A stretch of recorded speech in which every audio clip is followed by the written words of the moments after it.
اعوذ باللہ من الشیطان الرجیم بسم اللہ الرحمن الرحیم۔ آج کی یہ خصوصی نشست ایک عام معاملہ پر انعقاد پذیر ہے۔ موضع پنجین میں قاری صداقت علی صاحب کے زیر اہتمام اس نشست کا انعقاد کیا گیا۔ مخصوص احباب شریک ہوئے، مجھے حکم دیا گیا کہ آپ سے مخاطب ہوں۔ آستانہ عالیہ چورا شریف کے سجادہ نشین علامہ پیر سید محمد فاروق الاسلام صاحب زیدہ شرف کے متعلق کی گئی گفتگو پر وضاحت جاری کریں۔ اس کا پس منظر یہ ہے کہ 5 ستمبر 2023 کو میال شریف عرس میں حضرت علامہ ڈاکٹر محمد اشرف آصف جلالی صاحب نے خطاب فرمایا، فکر رضا پر بننے والی تحریک کو متنبہ کیا کہ عقیدے میں کمزوری کا مظاہرہ نہ کیا جائے، جب تک اصلاح نہ کریں سنی احباب بائیکاٹ کریں۔ 17 ستمبر آپ نے چکوال شہر پروگرام میں آنا تھا۔ جامعہ المصطفیٰ چوہا چوک میں میٹنگ ہوئی، ڈاکٹر صاحب کو چکوال میں روکا جائے جس کا ہدف یہ تھا۔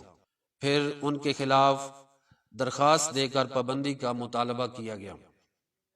علالت کے باعث آپ تشریف نہ لائے اور کچھ روز بعد سرکال ماہر میں عقیدہ اہل سنت کی ترجمانی کرتے ہوئے جرأت کے ساتھ ویڈیو پیغام میں پیر طریقت پیر سید محمد فاروق الاسلام صاحب نے ان حضرات کی مذمت کی اور فرمایا جو جلالی صاحب سے مخالفت اور ضد کرتا ہے ہمارے آستانے چورا شریف سے اس کا کوئی تعلق نہیں۔ مزید کچھ ضروری ملفوظات ارشاد فرمائے۔ سٹیج پر موجود ضیاء الحق نے مذہبی روایات کی خلاف ورزی کرتے ہوئے وضاحت اور تقرار شروع کر دیا۔ مصلحانہ نصیحت جس میں مذہب اہل سنت کی ہمدردی اور عامیت کے جذبات بھی تھے، جنرل گفتگو کو بے صبری کے باعث اپنی طرف منسوب کر لیا۔ اگر خاموشی اختیار کر لی جاتی تو بعد میں بیٹھ کر وضاحت دے دیتے کہ ہم عقیدہ اہل سنت کے مؤید و حامی ہیں۔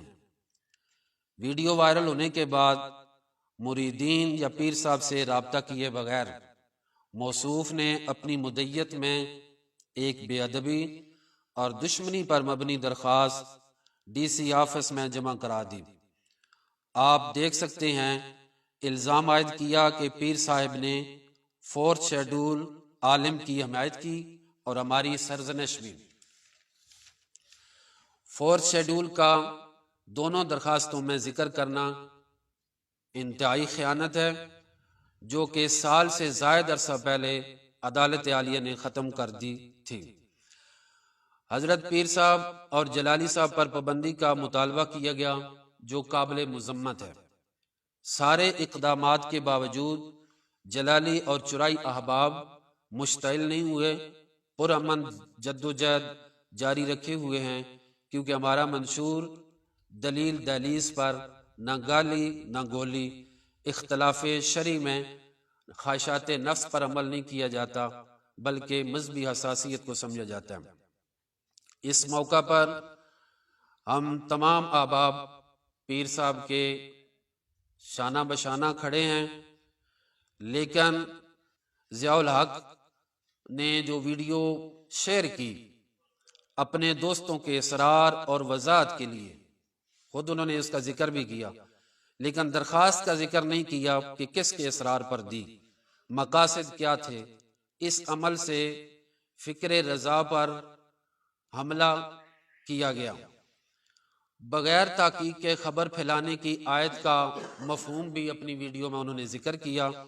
جو باتیں پیر صاحب اور جلالی صاحب کے لیے ذکر کی، میرا ان سے سوال ہے کیا ان سب کے لیے آپ نے تحقیق کی ہے؟ حقائق پر مبنی ہے؟ اور دوسرا سوال یہ پیر صاحب سے کیا گیا کہ آپ نے میری اور ادارے کی تحقیر کی، آپ جواب دہ ہیں، دنیا میں بھی اور آخرت میں بھی سوال کروں گا۔ تو میرا یہ سوال ہے کہ آپ بتائیں کہ صحیح العقیدہ علماء و مشائخ اور سادات کی تحقیر ان کے خلاف مہم جوئی کا دنیا آخرت میں حساب نہیں ہوگا۔ سادات کی عزت جب تک وہ بدعقیدہ نہ ہو، یہ اقدام مناسب ہے۔ غلط کمنٹ سوشل میڈیا پر یلغار کر کے تاکیر کے یہ زمرے میں نہیں آتا۔ صحیح العقیدہ علماء اور سادات کے بارے میں فتاوی رضویہ شریف میں اعلیٰ حضرت فاضل بریلوی نے کیا لکھا ہے۔ پھر اس کے بعد مزید پیر صاحب نے انہوں نے کہا کہ پیر صاحب نے مجھے 4 مرتبہ مخاطب کیا، جبکہ محافل میں بیٹھنے والے افراد کو علماء و مشائخ عزت کے لیے مخاطب کرتے ہیں۔ پیر صاحب نے اظہار بھی کیا، ویڈیو دیکھی جا سکتی ہے۔ موصوف نے بار بار تکرار کے ساتھ پوری ویڈیو میں یہ الفاظ پیر صاحب کے لیے استعمال کیے کہ بغیر ثبوت کے میرے اور ادارے پر بے بنیاد الزامات، بہتان، ناجائز الزامات کا کثرت سے ویڈیو میں ذکر کیا۔ سوال یہ ہے، کیا پیر صاحب کی گفتگو میں جامعہ المصطفیٰ کا ذکر ہے؟ انہوں نے جنرل گفتگو کی اور کہا کہ ہم ایسے پیر نہیں ہیں کہ چندے کرتے رہیں اور عقیدے کے بگاڑ پر خاموش رہیں۔ اگر آپ کے تکرار کے بعد پیر صاحب نے جو آپ کے سامنے آپ نے فرمایا کہ آپ کے پاس بھی جو آتے ہیں ان کو بھی بتا دیں، تو جلالی صاحب کے خلاف نہیں بولنا۔ آپ کا جواب یہ تھا، کون آتا ہے ثبوت دیں، بے بنیاد الزامات نہ لگائیں۔ یہ بھی آپ نے ویڈیو میں ذکر کیا پہلے، اور بعد میں خود ہی اپنی ویڈیو میں جواب دے دیا کہ ہمارے پاس تو پورے ملک اور بیرون ملک سے علماء و مشائخ آتے ہیں جو دیکھے جا سکتے ہیں، اور ہر وہ بندہ آتا ہے جو جلالی صاحب کا مخالف ہو، تفضیلی بھی ہو، آپ ویڈیو میں دیکھ سکتے ہیں۔ موصوف نے پیر صاحب سے متعلق یہ جسارت بھی کی کہ کسی نے ان کی ٹیوننگ برین واشنگ کی ہوئی تھی۔ ہمیں رافضیوں کا ٹولہ کہا ہے۔ مجھ سے محفل سے پہلے پوچھا کہ آپ گولڑوی ہو؟ میں نے کہا ہاں الحمدللہ میں گولڑوی ہوں، پیر میر علی شاہ صاحب کا غلام ہوں۔ لیکن موصوف نے آدھی بات کی، پیر صاحب نے جو بات کی وہ اس نے حذف کر دی۔ پیر صاحب نے کہا کہ اگر تم گولڑوی ہو تو پھر آج سے مترا دی ودیری ہے، یہ کلام مجھے بہت پسند ہے، اس سے روحانیت محسوس ہوتی ہے۔ لیکن اس نے آدھا کلام کیا اور آدھا حذف کر کے دونوں آستانوں کو مقابلے میں کھڑا کرنے کی کوشش کی۔ آل فام پر یہ بات روشن ہے۔ اور آپ نے کہا کہ ہمیں گولڑوی ہونے پر فخر ہے، اچھی بات ہے، لیکن حضور تاجدار گولڈا کی تحریرات بھی پڑھ لینی چاہیے کہ انہوں نے بدعقیدہ کے لیے کیا لکھا ہے فتاوی میریہ میں۔ کیا جو لوگ آپ کے شریک محفل ہوتے ہیں ان کا عقیدہ پیر صاحب گولڈا شریف سے ملتا ہے؟ تحقیق الحق میں آپ اس کو دیکھ لیں۔ اور آپ کے پیر خواجہ شمس العارفین سیالوی رحمۃ اللہ علیہ سے میرات العاشقین میں ملتا ہے۔ اور آپ نے کہا باقی رہا امام احمد رضا کا مسئلہ تو ہمارے سروں کے تاج ہیں۔ میرے بھائی صرف تاج ہی بزرگوں کو بنانا ہے، بلکہ ان کی کتب میں جو کچھ لکھا ہے اس پر عمل بھی کرنا ہے۔ فتاوی رضویہ میں، کشف المحجوب شریف میں، مکتوبات امام ربانی وغیرہ میں موجود عقائد کی حساسیت کو بھی سمجھنا ہے، صرف تاج نہیں بنانا۔ اور کیا ایک آستانے کی نسبت کے بعد اور بزرگوں کی ضرورت ختم ہو جاتی ہے؟ ایسا ہرگز نہیں ہے۔ سب بزرگوں کی تعلیمات کو اپنانا ہے، کسی سے صرف نظر نہیں کر سکتے ورنہ بہت سی خرابیاں پیدا ہوں گی۔ موصوف نے بار بار ادب کا ذکر بھی کیا، ویڈیو میں کہا، ساتھ یہ بھی کہا کہ میں بازو پکڑ کر بھی گفتگو کو روک سکتا تھا، اور آگے یہ جملے بھی آپ ہائپر نہ ہوں اور گالم گلوچ پر اتر آئے۔ میرے بھائی ڈانٹ کے علاوہ کون سی گالی ہے پیر صاحب نے جو کی ہے پیش کروں؟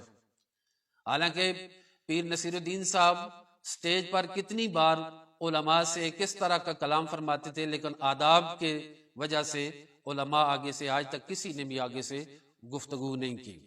تو یہ آداب کا تقاضا ہے۔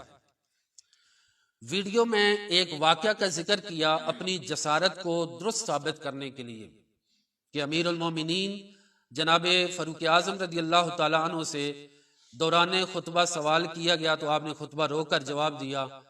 ان سے سوال ہو سکتا ہے تو کیا پیر صاحب سے سوال نہیں ہو سکتا؟ پیر صاحب بڑے ہیں میرے بھائی، وہ فاروق اعظم تھے، سوال کرنے والے نبی کریم علیہ السلام کے صحابی تھے۔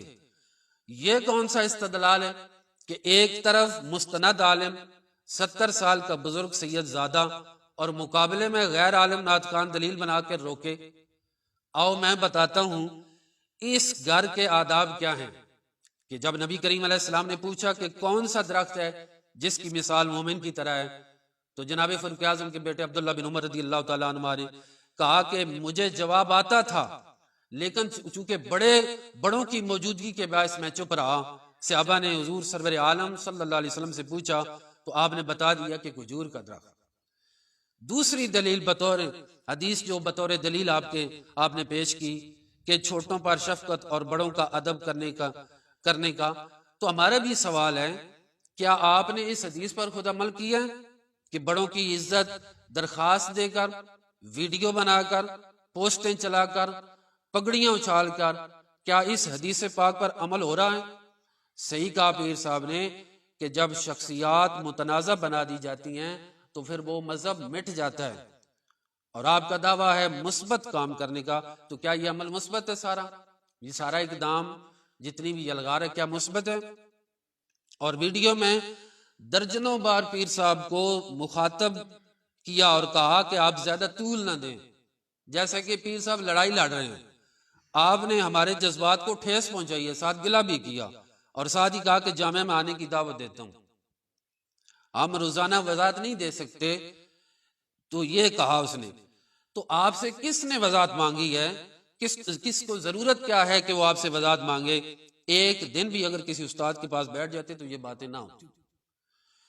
اور پیر صاحب پر یہ بھی گلہ کیا کہ پیر صاحب آپ سوئی والا کام کریں، کینچی والا کام نہ کریں۔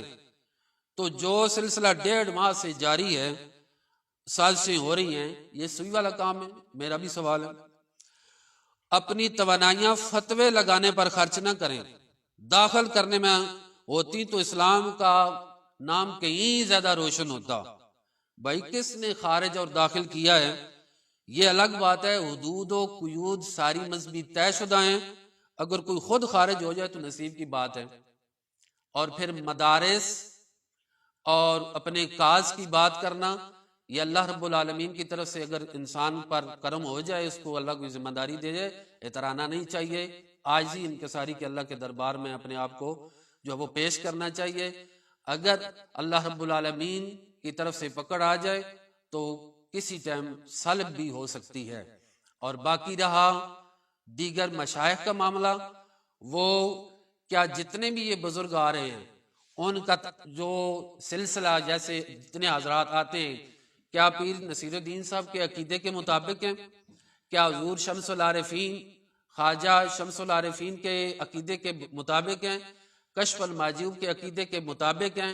جو وہاں پہ نعت خوان آتے ہیں، جو کہیں بھی نہیں جاتے، آپ کے سٹیج پہ آتے ہیں، کیا یہ سارے کے سارے جن پر علماء اہل سنت نے کتنی بار گرفت بھی کی ہے کہ رضی اللہ کہنے والے کوئی اور ہوں گے، تو اس طرح کے جو کلام پڑھنے والے ہیں، نعت خوان ہیں، یا مسعود جو زبیب مسعود شاہ ہے جو ہے وہ پنڈی سے ہو کر پھر ادھر آتا ہے، اور جس پر جو ہے وہ کتنی بار علماء نے گرفت بھی کی ہے، اور اس کو تحفظات جلالی صاحب پہ بھی تھے، تو شمس الرحمان مشدی صاحب کو آپ نے مدعو کیا، اور اس کے علاوہ سید عرفان شاہ صاحب کو آپ نے مدعو کیا، صرف اس وجہ سے کہ چکوال میں کسی اور نے یہ معاملہ نہیں کیا، صرف آپ نے جلالی صاحب کی ضد میں، اور جو یہاں پہ پیر سید مفتی لقمان شاہ صاحب اور دیگر جتنے احباب علماء اہل سنت کام کر رہے ہیں ان کی ضد میں آپ ہمیشہ یہ کام اقدام کرتے ہیں، تو ٹھیک ہے آپ کریں۔